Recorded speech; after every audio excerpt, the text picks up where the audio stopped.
सर्वांच्या जीवनाशी महत्वाचा आहे. शेती करत असो करत नसो, शहरात राहत असो खेड्यात राहत असो, विषमुक्त अन्न खाल्ल्याशिवाय भविष्यात कुणालाही पर्याय नाही. त्यामुळे याचे बेसिक समजून घेणं हे आपल्या प्रत्येकासाठी फार महत्वाचे आहे.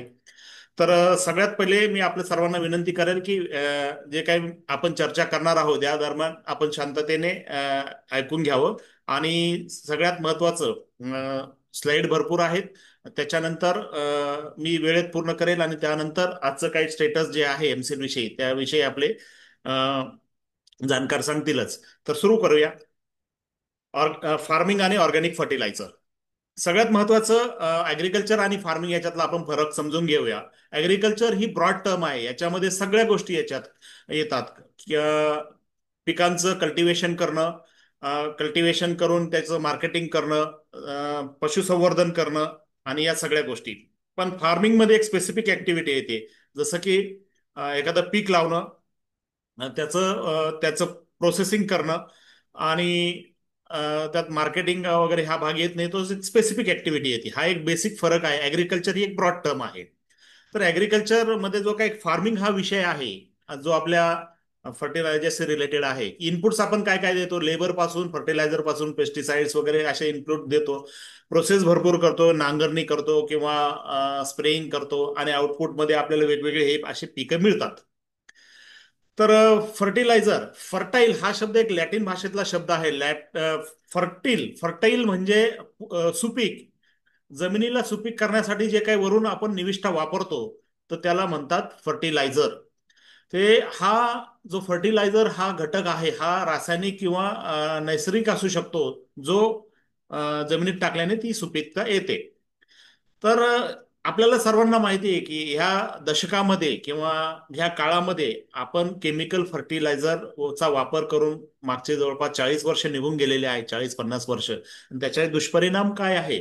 तर आजच्या ज्या आपण क्षितिजावर उभा आहोत तिथं ऑर्गॅनिक फर्टिलायझर किंवा विषमुक्त जे काही इनपुट्स आहेत ते वापरण्याची गरज आहे.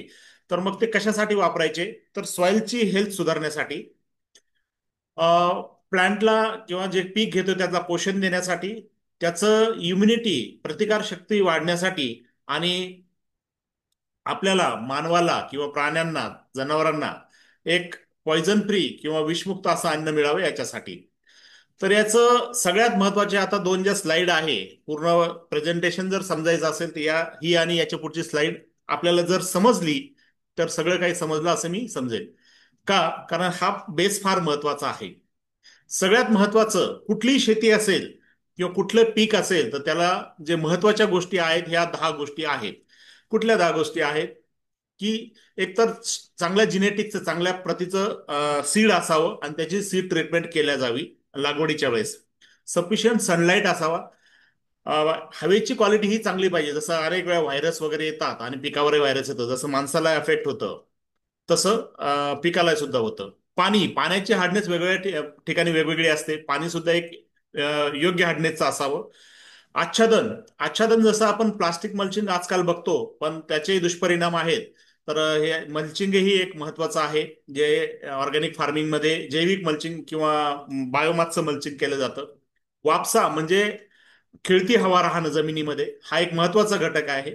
हा फार महत्वाचा घटक आहे. ही वापसा असेल तरच मुळं जमिनीमध्ये काम करतात आणि तरच अन्न उत्पादन करू शकतात. याच्या बरोबर महत्वाचा घटक आहे सेंद्रिय कर्ब किंवा ऑर्गॅनिक कार्बन आणि जमिनीतले सूक्ष्मजीव आणि त्यांनी तयार केलेले एन्झाईम्स. हे फार महत्वाचा हा 7वा घटक आहे. त्याबरोबरच इनऑर्गॅनिक, जसं सेंद्रिय वनस्पती आणि प्राणी यांचे जेव्हा अवशेष डिकम्पोज होतात, कुजतात किंवा डिग्रेड होतात, त्याच्यापासून जे मिळतं ते कर्ब किंवा कार्बनी पदार्थ. पण हे सोडूनही बाकी इनऑर्गॅनिक असतात, अकार्बनी पदार्थ. त्यांचं सुद्धा जमिनीमध्ये प्रमाण असतं, ते योग्य असावं. त्याच्यानंतर आपण करत असलेलं पोषण आणि संरक्षणाचं जे काही मॅनेजमेंट आहे ते एक महत्वाचं आहे. त्याच्यात नंतर शेवटचा घटक आहे कॉस्मिक एनर्जी किंवा त्याला बायोडायनॅमिक कॅलेंडरही म्हणतात. याचं रेफरन्स असं सांगेल की प्रत्येक सीझन मध्ये आपण सीझन बघून किंवा वापसा बघून, वापसा म्हणण्यापेक्षा आपण ते एक स्पेसिफिक पिरियड मध्ये त्या पिकांची लागवड करतो. का? कारण त्या काळामधली तिथं कॉस्मिक एनर्जी, त्या पिकाला लागणारं जे काही वातावरण आहे ते एकदम योग्य असतं.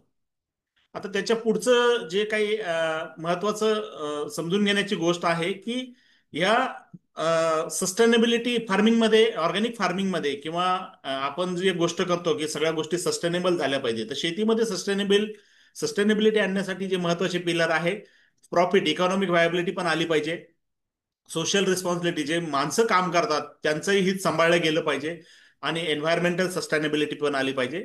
आणि यातूनच, याच्या बरोबरच हे 2 नंबरच्याच पिलरचे चौथा आणि पाचवं सब पिलर आहेत की फूडची क्वालिटी आपल्याला व्यवस्थित भेटली पाहिजे. आणि क्वालिटी ऑफ फार्मर लाईफ, शेतकऱ्यांचं जीवनमान सुद्धा याच्यामध्ये उंचावलं पाहिजे. हे एक महत्वाचं पिलर्स आहे सस्टेनेबिलिटीचे. आता सगळ्यात महत्वाचं ज्याच्यातून आपलं पीक येतं ती सॉइल थोडी समजून घेऊया.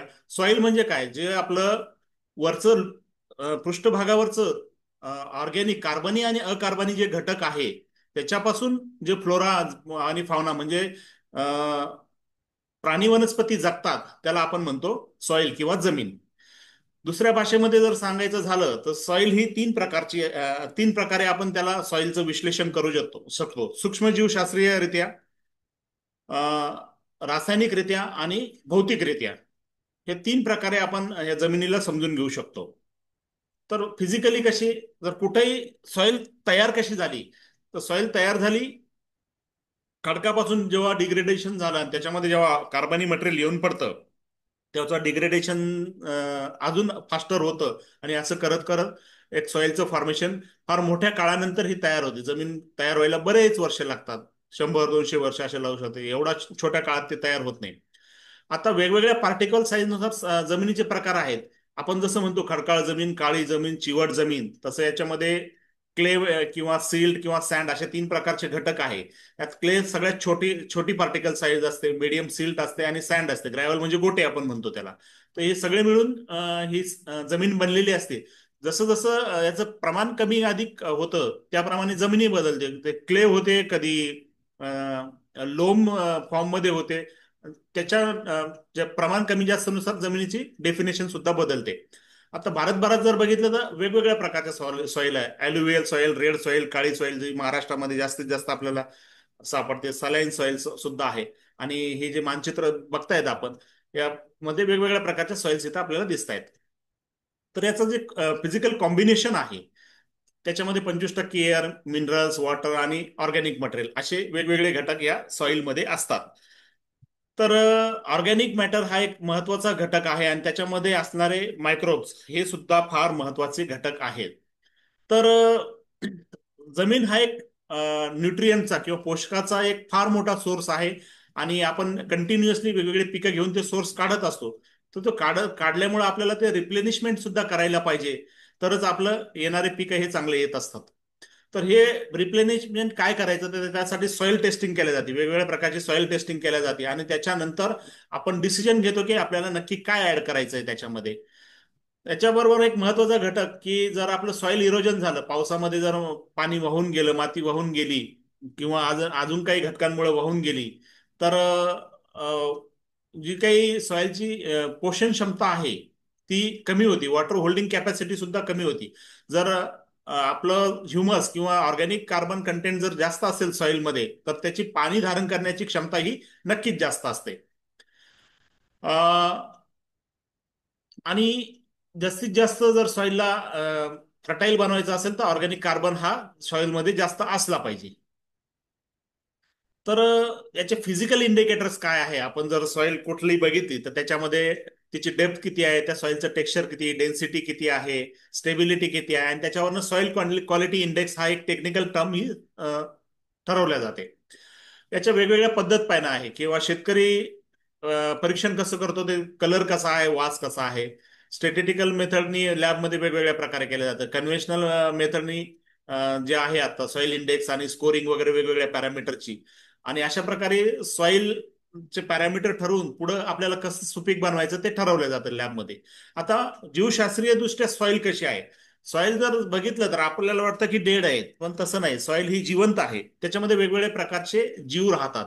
जसं बॅक्टेरिया, ऍसिटोमायसिट्स, ऍक्टिनोमायसिट्स, फंजाय, अल्गी, प्रोटोझोआ आणि व्हायरसेस. असे वेगवेगळे प्रकारचे जीव आहे आणि हे प्रत्येकाचं कार्य वेगवेगळं आहे. याच्यामध्ये मित्रजीवाणू असतात, शत्रुजीवाणूही असतात, मित्रबुरशी असतात, शत्रुबुरशी असतात, सगळे प्रकारचे असतात आणि यावर ठरत असतं की त्याचं पोषणाचं कॅपॅसिटी काय आहे. मायक्रोस्कोपमध्ये जर बघितलं तर हे उजव्या साईडला जसं दिसतं तसं हे सॉइलचं स्ट्रक्चर दिसतं आणि त्याचं जर विभाजन बघितलं मायक्रोबियल डिस्ट्रीब्युशन तर हे असे प्रकारे आहे ज्याच्यामध्ये बॅक्टेरिया असतात किंवा अर्थवर्म सुद्धा महत्वाचे आहेत ते सुद्धा असतात आणि बाकीचे मायक्रोब्स याच्यामध्ये असतात. जे महत्वाचे मायक्रो ऑर्गॅनिझम्स आहे बॅक्टेरिया आणि फंगी जे आपल्याला जमिनीमध्ये असणं गरजेचं आहे किंवा असल्यामुळं आपले पोषण होतं. जे अन्न आहे जमिनीत त्या अन्नाचं जे कन्व्हर्जन आहे पिकाला लागणाऱ्या घटकामध्ये रूपांतरित होतं असे वेगवेगळे मायक्रो ऑर्गॅनिझम आहे.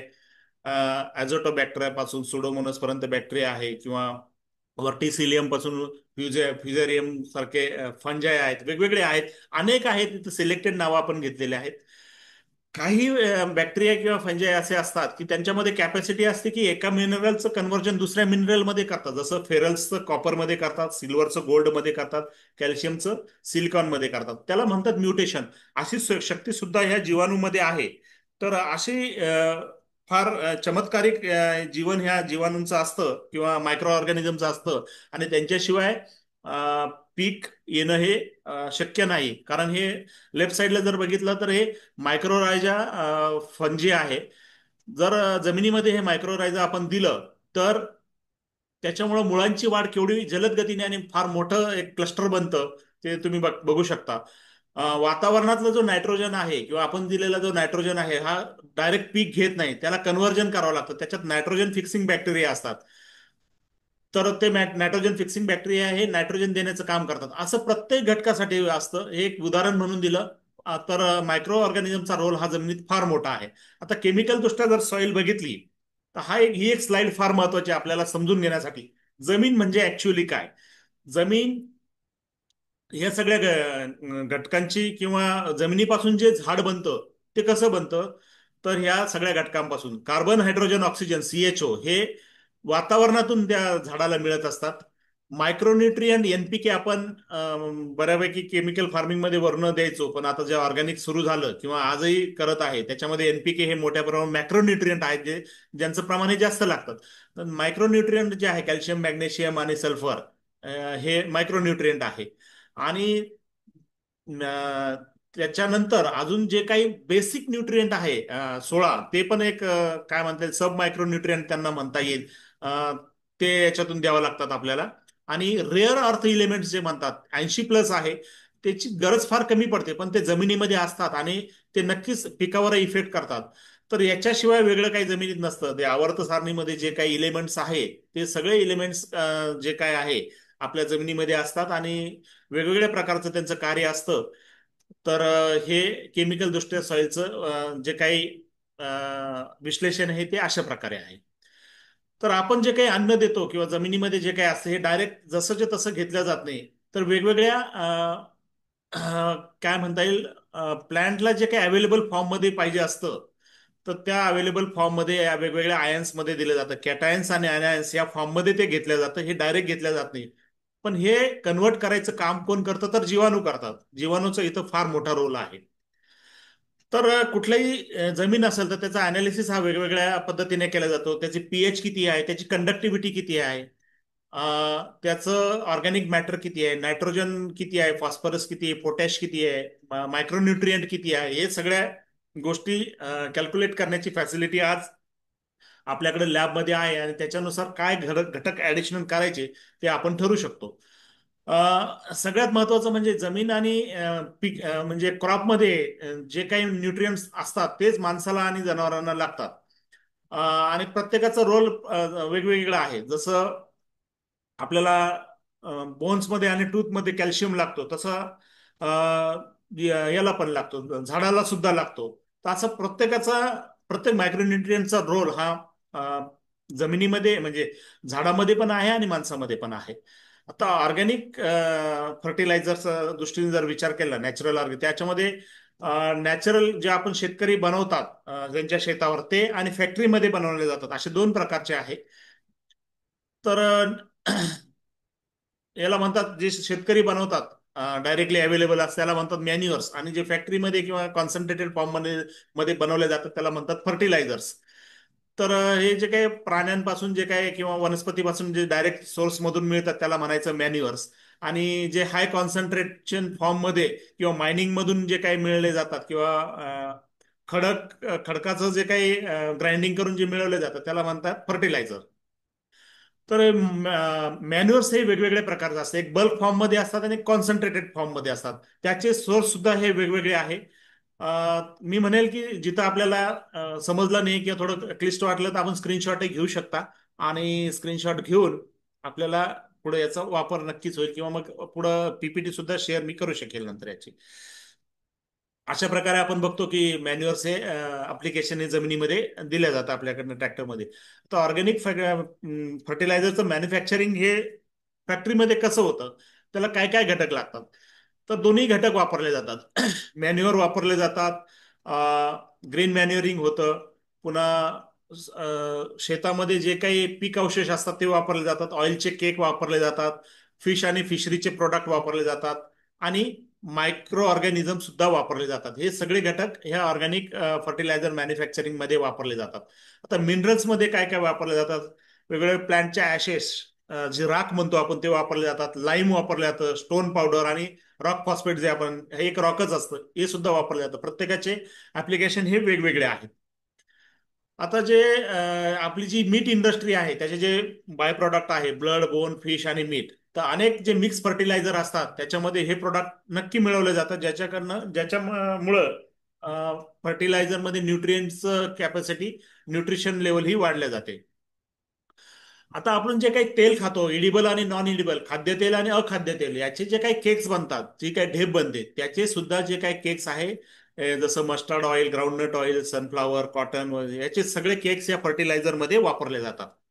त्याच्यानंतर सगळ्यात महत्वाचा घटक, नायट्रोजन फिक्सिंगसाठी किंवा ऑर्गॅनिक कार्बन वाढण्यासाठी, ग्रीन मॅन्युअरिंग म्हणतात, जसं धैच्या किंवा मग ग्लिरिसिडिया, हे सगळे नांगरटी करून हे शेतामध्ये दाबले जातात, किंवा वर मल्चिंगही करून अ, शेतामध्ये टाकले जातात, जेणेकरून ऑर्गॅनिक कार्बन वाढावा, जे काही महत्वाचे जे काही घटक आहे शेतीला लागणारे ते याच्यातून मिळावेत.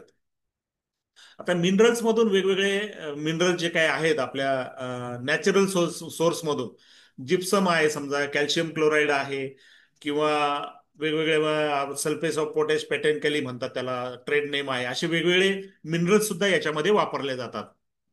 तर याचं पर्सेंटेज किती आहे, 0.5% पासून 5% पर्यंत हे वेगवेगळे मिनरल्स याच्यामध्ये वापरले जातात.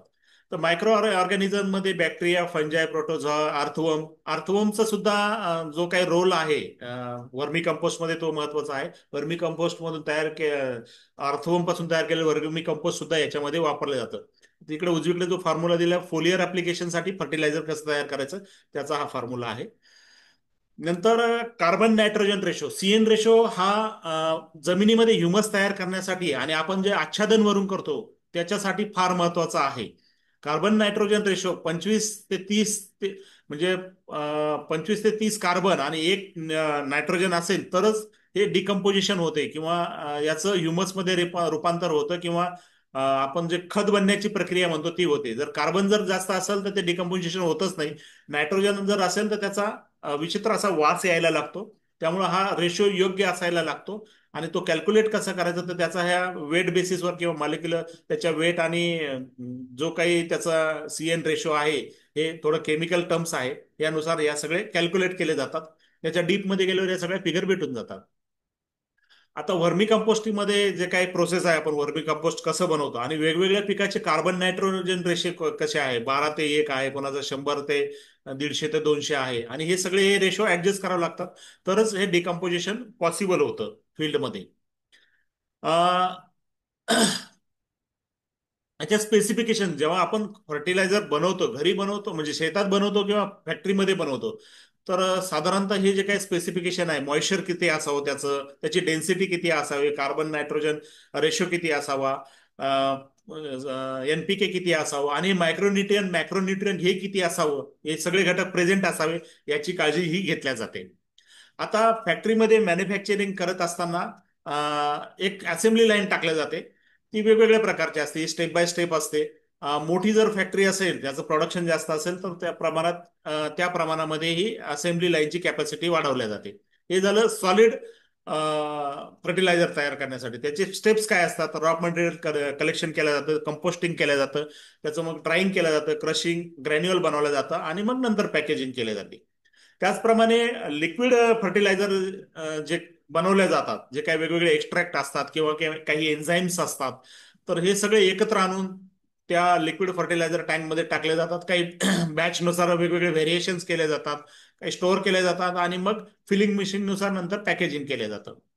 तर ह्या दोघांचे काही जे काही फायदे आहेत की ऑर्गॅनिक फर्टिलायझरचे मेरिट्स काय काय आहे, की इकॉलॉजिकल बॅलन्स हा साधला जातो, विषमुक्त अन्न हे भेटतं, नंतर सगळ्यात महत्वाचं म्हणजे सॉइलची हेल्थ सुधारण्यामध्ये मदत होते. तर वेगवेगळ्या प्रकारचं म्हणजे वेगवेगळ्या प्रकारचे जर आपण जे फर्टिलायझर वापरले, कंपोस्ट वापरलं, मॅन्युअर वापरलं, बोन मिल वापरलं किंवा मायक्रो ऑर्गॅनिझम वापरलं, तर त्याचे फायदे काय काय आहे? प्रत्येकाचे फायदे हे वेगवेगळे आहे. ते डीप मध्ये गेल्यानंतर आपल्याला समजेल. स्वॉट अनालिसिस म्हणजे स्ट्रेंथ, विकनेस, अपॉर्च्युनिटी आणि थॉट्स, थ्रेट्स. तर हे स्ट्रेंथ तर नक्कीच चांगली आहे की ऑर्गॅनिक फर्टिलायझर वापरल्यानंतर आपली जमीन सुधारते. आणि अपॉर्च्युनिटी पण येत्या काळात भरपूर आहे. थ्रेड्स हाच आहे की त्याच्यासाठी लागणारं मटेरियल किंवा लागणारे कष्ट किंवा विलिंगनेस हे सगळं आहे. याच्यानुसार हा स्वॉट अनालिसिस हा ठरतो. अ, नंतर प्लांट ग्रोथ रेग्युलेटर हे काही नॅचरलच असतात, काही फॅक्टरीमध्ये बनवले जातात. वेगवेगळे नाव आहे, याचे ट्रेड नेम्स आहेत, ऑक्झिन, सायटोकायनेन्स, इथिलीन, असे वेगवेगळे प्रकारचे आहे. तर पुढचं मी प्रेझेंटेशन एक 5 मिनिटात संपवेल, कारण वेळ आपल्याकडे लिमिटेड आहे, मोठा आहे हे. पीजीआर म्हणतात त्याला, प्लांट ग्रोथ रेग्युलेटर्स. तर यांचाही एक क्रॉपची वाढ होण्यासाठी, पेशींची वाढ होण्यासाठी, पिकामध्ये शायनिंग येण्यासाठी असे सगळे प्रकारचे याचे फायदे असतात. आपण नॅचरली पण म्हणू शकतो. हे फ्रूट एन्झाईम नुसार 1:10 रेशो असतो, ज्याच्यामुळं सॉइलची टॉक्झिसिटी सुद्धा कमी होते. गोमूत्राचे प्रोडक्ट आहे ज्याच्यामध्ये सॉइलची टॉक्झिसिटी कमी होते. याला 21 दिवसापासून 90 दिवसापर्यंत वेळ लागतो वेगवेगळ्या प्रकारे. तर हे सुद्धा आपण बनवू शकतो. आता बायोपेस्टिसाइड आणि फंगिसाइड सुद्धा आपण ऑर्गॅनिक फार्मिंग मध्ये वापरतो. तर बायोकेमिकल एक्स्ट्रॅक्ट, नीम, कारंजा असे वेगवेगळे नॉन इडिबल ऑइल्स आहेत, त्याच्यापासून बनवले जातात. किंवा बायोपेस्टिसाइड्स, जे काही मायक्रो ऑर्गॅनिझम्स आहेत, त्याचा सुद्धा उपयोग बायोपेस्टिसाइड म्हणून केला जातो. आता न्यूट्रिएंट डेफिशियन्सी जर असेल, आपल्याकडे नायट्रोजनची डेफिशियन्सी असेल, तर असा हा पिवळेपणा येतो, हिरवेपणा राहत नाही. फॉस्फरसची असेल तर अशा निळ्या शिरा होतात. झिंकची असेल तर असे पिवळ्या शिरा तयार होतात मग याच्यामध्ये. आणि वेगवेगळ्या प्रकारचे जर प्रत्येक मायक्रोन्युट्रियनची जर डेफिशियन्सी जर बघितली, तर आपल्याला अशा प्रकारे ही दिसेल. याची डिफिशियन्सी असल्यामुळे कुठं मुळकूज होते, फळकूज होते किंवा पानगळ होते, असे वेगवेगळ्या प्रकारचे प्रत्येक मायक्रोन्युट्रियनची ही डेफिशियन्सी असते. आता कुठल्या पिकाला कुठलं किती फर्टिलायझर कोणतं द्यायचं, हे कॅल्क्युलेट करण्याचा हा फॉर्म्युला आहे. याचे पॅरामीटर माहीत असल्यावर हे नक्कीच कॅल्क्युलेट करता येतं. आता वेगवेगळ्या प्रकारचे सस्टेनेबल फार्मिंग टेक्निक्स आपल्या देशामध्ये आहेत, जे साधारणतः एवढ्या 10-20 वर्षापासून जास्त प्रचलित झालेले आहे. जसं सुभाष पाळेकरांचं जे आहे झिरो बजेट नॅचरल फार्मिंग आहे. माऊली कापसे हे ह्याच दशकामध्ये म्हणजे प्रचलित झालेले आहे, ज्यांची विषमुक्त शेती आहे. मनीषा लाडगुप्ता यांचं पर्माकल्चर आहे. आणि कन्झर्वेटिव्ह ऍग्रिकल्चर हे युएस, ब्राझीलमध्ये 20व्या शतकामध्येच आलेले टेक्निक आहे. वेगवेगळे टेक्निक आहे. तर मी जे काही तुम्हाला सुरुवातीचे 10 पॅरामीटर सांगितले, त्याच्याच भोवती फिरणारे हे टेक्निक आहे. थोडंफार मागे पुढे आहे, याच्या व्यतिरिक्त काही नाही. प्रत्येकाचं आहे, प्रत्येकाचे काही ना काही प्लस मायनस आहे, पण ओव्हरऑल हा फायदाच आहे. तर कन्झर्वेटिव्ह ऍग्रिकल्चरमध्ये काय आहे, की जे दिलेले सोर्सेस आहेत त्याचा जास्तीत जास्त उपयोग करून सॉइलला नांगरणी नाही करायची, नो टिलेज, रोटेशनल क्रॉपचं रोटेशन करायचं आणि रेसिड्यू कव्हर करायचं किंवा आच्छादन करायचं. हे बेसिक 3 पिलर आहे याचे. तर याचं महत्व काय आहे, की तुमच्या जर मल्चिंग केली आपण, हे फार आच्छादनाला फार महत्व दिले आहे, क्रॉप रोटेशन आणि आच्छादनाला. इथं वेगवेगळ्या प्रकारे हे दिलेलं आहे की तुमच्याकडे मायक्रो ऑर्गॅनिझम किती तयार होतात, गांडुळं किती तयार होतात आणि बायोडायव्हर्सिटी कशी वाढते, याचं हे महत्व याच्यामध्ये दिलेलं आहे. जर तुम्ही नांगरटी करतच राहिले तर तुमचं सॉइलचं डिग्रेडेशन होणं सुरूच राहतं. पण नाही केले तर तुमची सॉइल ही सुधारते, हे याच्यातून दाखवलेलं आहे. तर याचे फायदे आहे कन्झर्वेटिव्ह अग्रिकल्चरचे, की सॉइलचं ऑर्गॅनिक मॅटर वाढतं, तुमचं सॉइल इरोजन होत नाही, पाणी धारण करण्याची क्षमता वाढते, आणि तुमचं फॉसिल फ्युएलवर जे काही डिपेंडन्स आहे तो कमी होतो, आणि एन्व्हायरमेंटच्या फायद्याचा आहे. हा जो ग्राफ आहे तो आहे 5 मिनिटात मी संपवतो आणि पुढे आपल्याला एक गोष्ट होती.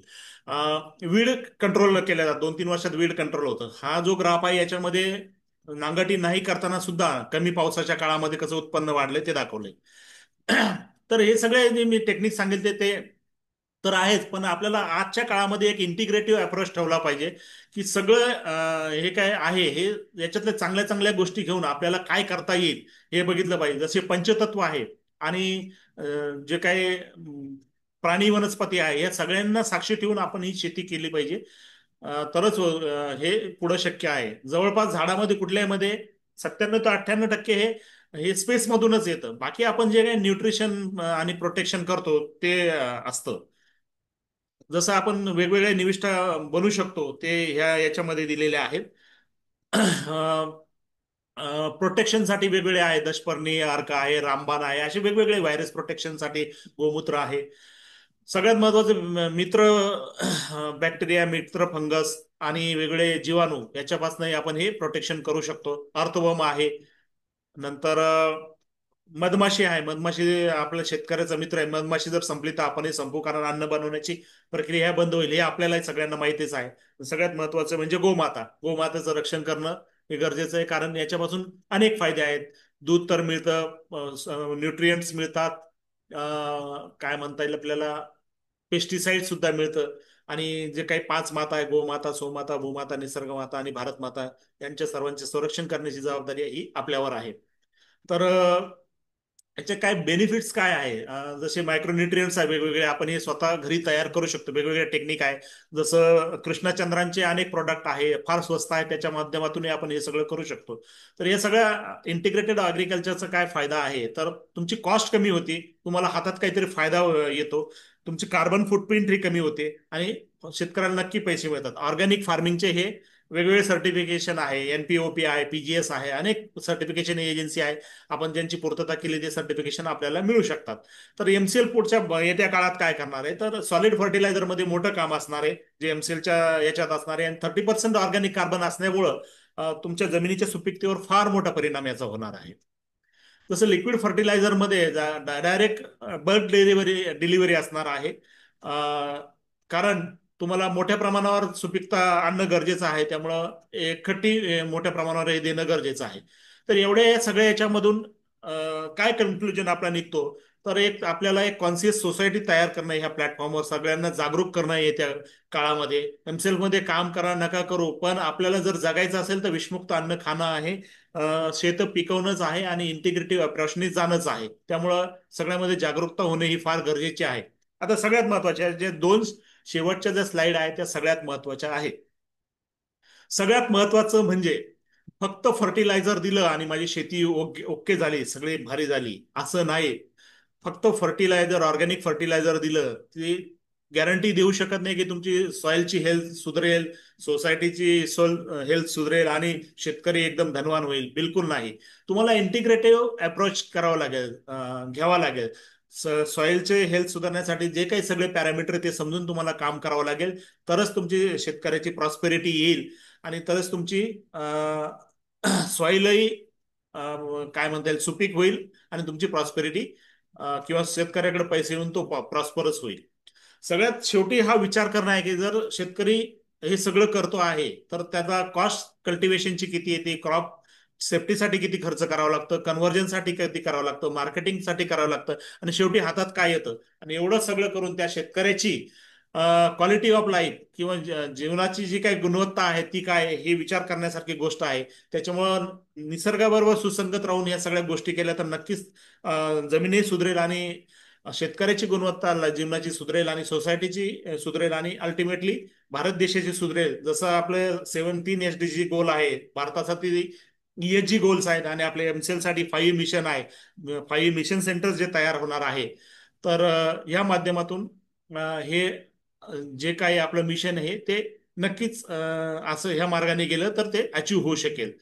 तर धन्यवाद मित्रांनो, आपण हा जो काही फार मोठा आणि क्लिष्ट विषय होता आपण ऐकला.